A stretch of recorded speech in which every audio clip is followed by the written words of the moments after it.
Last fall I visited a friend that I knew up in Hotchkiss. And his name is Dale, and he has a orchard. And that's obviously a big deal in this part of the country. And Dale's, he's a little bit younger than me, and but he sure knows his apple trees.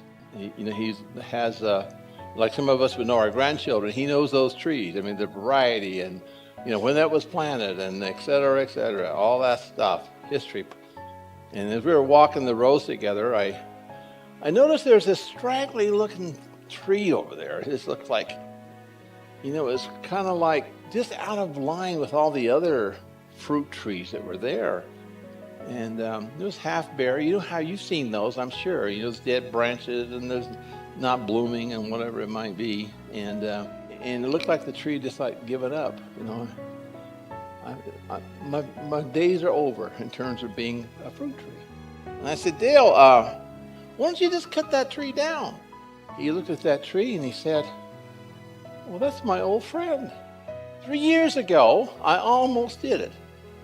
I almost cut him down. Or her. He has ladies. The trees are ladies. But I gave her one more season. I dug around the roots. I added compost. I added different fertilizer. The dead wood was trimmed off.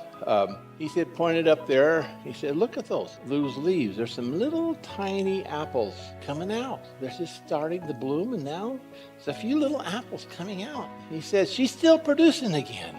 Your orchard teaches patience. It teaches gratitude. And you know how hard trees have to fight just to stay alive every year in this country where we live. And every apple, if you think about it, is really a miracle.